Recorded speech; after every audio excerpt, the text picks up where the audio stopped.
Hey, this is the Baseball Show. I'm Andy Singleton. That's Ralph Lifshitz. We want to thank you for joining us. We're trying to avoid too much small talk and jibber jabber, but I do have to address the elephant in the room this week. No, Ralph did not get laid off from Razzball. He just happens to be recording in a different part of his mansion this week. So don't adjust your sets. And as for me, well, another technical difficulty, but we're still trying to bring you the best quality of content we can. Lighting just went out, so if it's a little dim, apologies for that. But hopefully you're hearing our words, you're seeing the graphics, you're finding this beneficial and helpful nonetheless. Like I said, this is the Baseball Show on Nickel Press TV. Thanks again to everybody who's been showing all the love and support, subscribing, leaving comments. We greatly appreciate it. We're just happy that what we're doing and putting our time and effort into is paying off. People seem to be enjoying it. So we're going to keep going. Don't forget, leave your comments. Let us know any specific players you want to have us address. And don't forget to check out our player library, where we have each player that we've covered isolated individually. So you can just go and search them alphabetically and go watch those as many times as you want. It's now pitcher day, so we're going to get into 3 new arms this week. Kevin Gausman, Brandon Finnegan, and John Gray. And all youngsters, all with varying degrees of efficiency, of track records, of draft status, et cetera, et cetera, et cetera. But to kick things off with Kevin Gausman, the first thing I think we have to decide is if we trust his health long-term, and point out the obvious. He finally put a full season together. Now, when I say trust his health long-term, he necessarily hasn't been as big of a problem as some of the other Orioles prospects, but he has been kind of plagued by just little knick-knack nagging things here and there, which may or may not be what's got his career off to kind of a rocky start. He did make 30 starts. He did throw 179 and 2/3 innings in 2016, some mixed results. Some really, really, really good, some poor. He just turned 26, which goes to show you how good he can be. He was the 4th overall pick. And, it feels like part of the reason some people are down on him is because we've been waiting, it feels like forever, for this kind of a year, a full season. He's a decent ground ball pitcher. He was 34th in the league in 2016. But more importantly, of those 34, he was top 10 in strikeout percentage at 23. Now, he's not an extreme enough ground ball pitcher to expect drastic improvements in his ERA, especially in Camden Yards, because he still serves up about 35% of his pitches through the air. But, like I said, his age, his pedigree, the fact that he's finally got a full season under his belt, there's room to think that the ceiling that just went off in Ralph's house might be telling us Gausman's ceiling's higher. So what do you say? Yeah, so with Gausman, I think you hit a lot of good points there. The things that are great about Gausman, as you said, he does get a decent amount of ground balls. To the contact thing, we'll get into a little bit of that. But he misses bats. He's got very good control. He's got 2 good fastballs that throw at a relatively high velocity. I think he can ramp it up to 97, usually works in the mid-90s. And the biggest thing is he has a great secondary offering that gets a ton of swing and misses. Go and check out some of the videos. I'm sure you could look up Kevin Gausman split finger. Take a look at that splitter. That thing is nasty. I mean, it cuts in on righties. He can work away from lefties. He gets a ton of swing and misses on it. I mean, it's one of the better pitches in the major leagues. The problem with Gausman is he doesn't really have a great breaking pitch outside of that one, or a great third pitch. Throws a low 80s slider that's garbage. He gets it beat up a lot. But the big issue with him, more than anything else, and you touched on it a little bit, is home runs. He gets killed with homers. I mean, throughout his career, I think he's had close to 400 innings, if not more. And his home run per 9 is 1.2. That's totally unacceptable. And the funny thing is, he gets slammed for home runs when he works with his fastball low in the zone. So he's actually somebody that if he elevated his fastball a little bit, I think he gets some more swings and misses and, sort of spotted and worked, all over the zone. And he has the control to be able to do that. Definitely has the command to be able to do that as well. So I think there's some adjustments that he could make just in terms of his approach, in terms of his pitch sequencing, that could really make a huge difference in terms of who Gausman could be. So he's still a good pitcher. He didn't have an awful year. I know in one of my points leagues, he's actually a guy that I'm contemplating a keeping. And I actually think I'm going to end up going forward, keeping him one of my 8 guys. And I think it's because, he can make those tweaks, and it's just a matter of pitchability more so than actual, throwing ability, because he has the sort of nasty setup in terms of velocity splits between his 3 pitches, a good secondary offering. It's just, maybe working that slide a little bit more for strikes or getting more out of his fastball, because the kind of movement and velocity that gets in his fastball, he really should be getting a lot more positive results from throwing it. Yeah, I think the results are somewhat mixed on Gausman. I take the temperature of league mates that, you could tell based on owners, if you've been in a dynasty league, for instance, for a while, you start to get a sense of the owners that are shrewd and dumping guys before they bust or getting guys before they break out, et cetera, et cetera. One of the shrewdest owners that I know, what's up, Jacob? Great guy and owner of Gausman, and he's been movable. He's been on the block. So that kind of shows me just how mixed the feeling and opinion is on Gausman. He's right now being drafted around starting pitcher 37, which in a 12-team league at 150, he's going in the mid-12th round. I guess that's fair value for him. There's a lot of upside. He could creep into that top 30, maybe even top 20. His numbers are that good, or potentially that good. But I think he's probably right about where he should be and probably where he'll finish the year. So he's not somebody I'm racing out to get. I think if he was in a different home ballpark, we'd probably both feel a lot differently about him. Yeah, it's a big part of it. Yeah, I think, for me, for a guy like Gausman, it really depends on your team structure by the time he comes around in the draft to you. If you're lacking pitchers, he's pretty safe to feel like I can start him. He's not going to kill me, and there's some upside there. But if you're set with, pitchers, I'd probably look for a bat or a different pitcher with more upside over Gausman. That's just my personal feeling. You have anything you want to add on Gausman?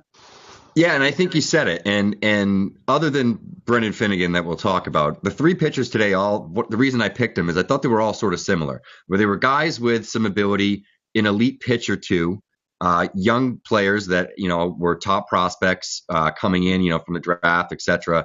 And guys that have bad home setups. Obviously, Gray has Coors, Finnegan has Great American Ballpark, and then Gausman has Camden Yards. And Gausman's biggest flaw, like I said, is the home runs that he gives up.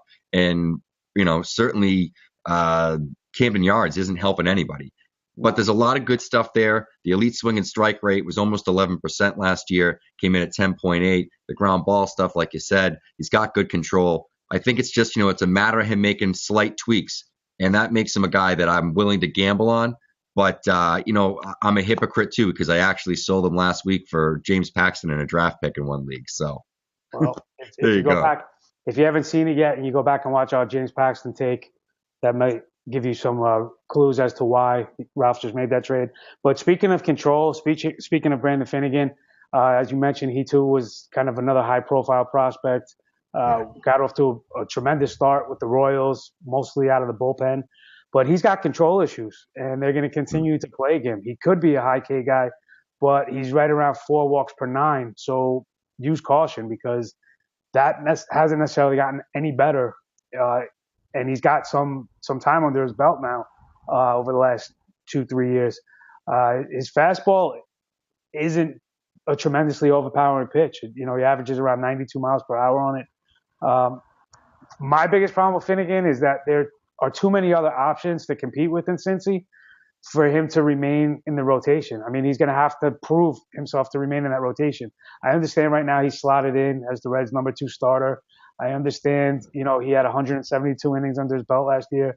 But how much is that really saying for a team that won just 68 games in 2016? It's not the best rotation. So being number 2 in that rotation is not necessarily, singing high praises. So, like I said, once promising, I think he's really got to prove something to remain a real life option, much less a fantasy one.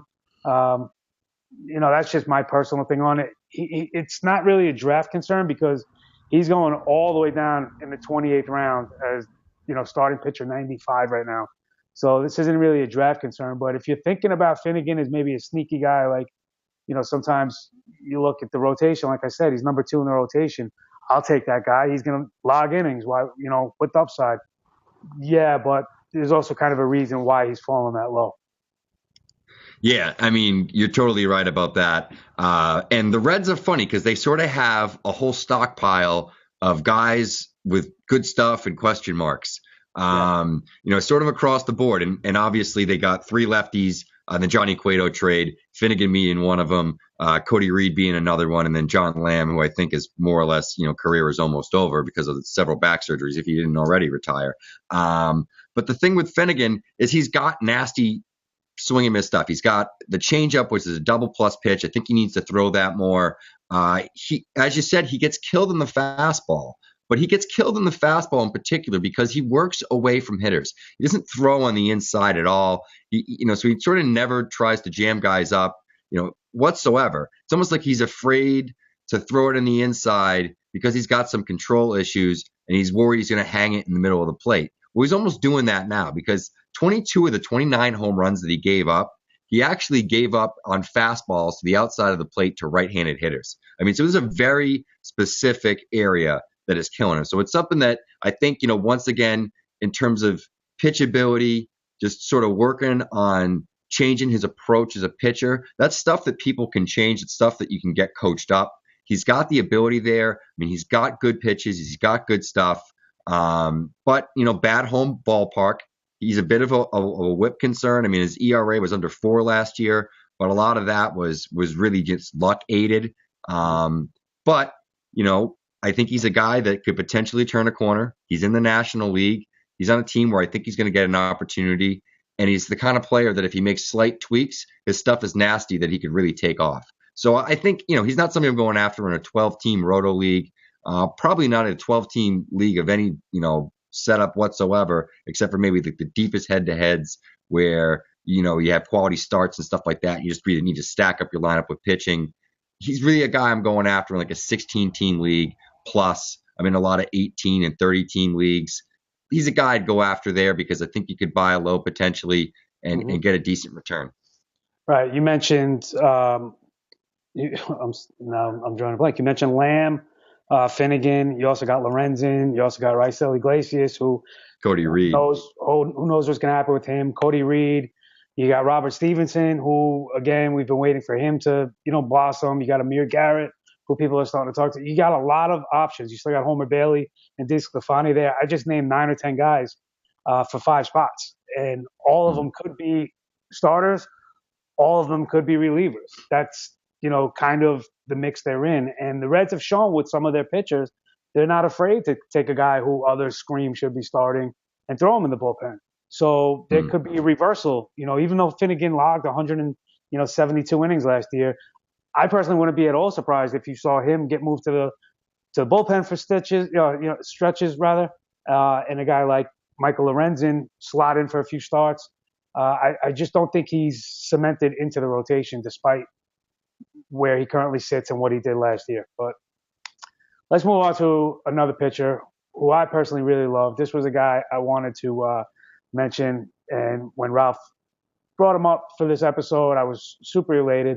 I'm talking about John Gray, Colorado Rocky, former number 3 overall pick. He's still just 25 years of age, and he's coming off his finest season as a pro.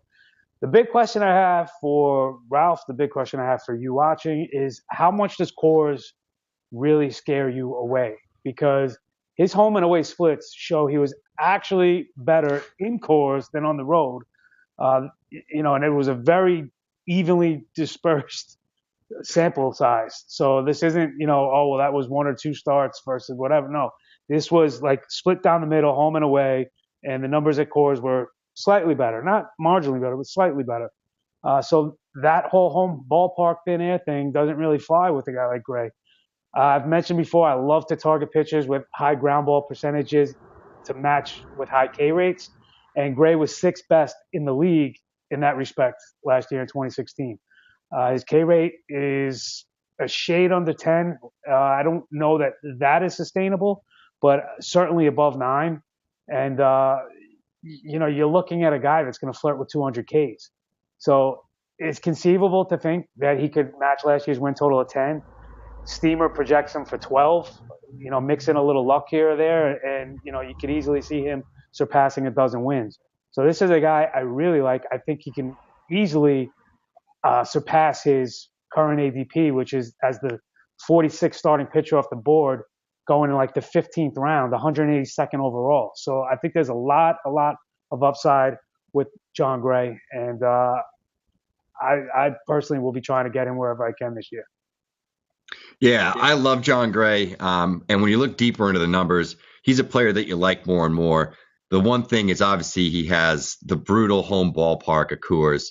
I think he'll be a touch better on the road next year. I wouldn't be shocked by that. But I think he knows how to pitch in Coors. And there were some adjustments that he made throughout the season. And he has an arsenal of pitches. He has almost 4+ pitches, has a good fastball, very good slider, very good change, and a good curveball. One of the things that he did at home is he threw a lot more fastballs and sliders at home. And then when he was on the road, he started throwing a lot more changes and a lot more curves. And I think he started to adjust his approach. He had a couple of blow-ups here and there, but overall, I mean, he really made some adjustments in July and, became a better pitcher. It's just a matter of him, bringing that consistency on a game-to-game basis. I think he's got the swing and miss stuff to maybe, hit 9 in double digits in terms of the K rate. I think he could have a 10 K rate. He's got a 12.1% swing and strike rate, which is very good. He had the 26% strikeout rate last year. And he's a player who outpitched his ERA. If you look at his FIP, you look at his SIERA, his FIP was 3.6. His SIERA was 3.72. I think that the Rockies are continuing to develop and get better as a team overall. I actually wouldn't be shocked if they were a surprise competitor, at least, through the first few months of the season. I mean, if you start to look at that lineup now, it's relatively stacked. They have enough depth that a guy like Tapia, who probably would be in the outfield of at least half of the teams in the major leagues right now, there's some question about him. They got, Parra more as a backup player now than as a starter. Dahl's coming along, Blackman. They don't really need to trade because this is a team that could potentially be built to win, especially if Gray makes a step forward and some of the other pitchers that they have in the rotation that were sort of, decent young players coming up. There's a few of those guys. Obviously, Hoffman's one of them. But I really like Gray. I kind of like the Rockies setup this year. And I think he's a player that, could potentially have ace upside just because of the kind of stuff he has, the kind of pitcher he is, and the 4+ pitches. I mean, having that sort of arsenal, that's a difference maker. Yeah, the Rockies, as you mentioned, have been targeting high upside pitchers over the last couple of years, including this year's past draft where they took Riley Pint, another high schooler with a lot of potential and upside. We'll possibly talk about him in a future episode. So it's just it's starting to materialize. You mentioned a lot of the depth in the lineup. There is a lot of run potential behind these pitchers.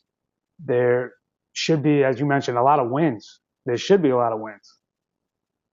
They have to play the games, but there should be a lot of wins. So John Gray, definitely a guy that I would suggest everybody target, as I think you could see Ralph and I agree on. And just further proof that there is a lot of depth to pitching, that you don't have to necessarily reach high. We had somebody, I forgot who it was, I'm sorry, ask us, he wanted to target first 5 rounds stud pitchers. I don't even know that there's 5 pitchers I would consider studs to even want to take with my first 5-round picks, even if I thought that was a good and viable strategy. So I'd much rather wait and get guys like John Gray in the 15th all day. But, this is why we play fantasy. This is why they play the real games. This is why we're doing the baseball show. So I want to thank everybody for tuning in. Again, hope you found something in this episode beneficial. And if you didn't, share it with your worst enemy and have him subscribe too. Yes, definitely subscribe. Go to check out the player library and make sure to go back and check all our other episodes as well. They're not time sensitive, so you can go back and see a plethora of pitchers, hitters, and prospects. And we'll be back with more. Thanks for tuning in. See you next time.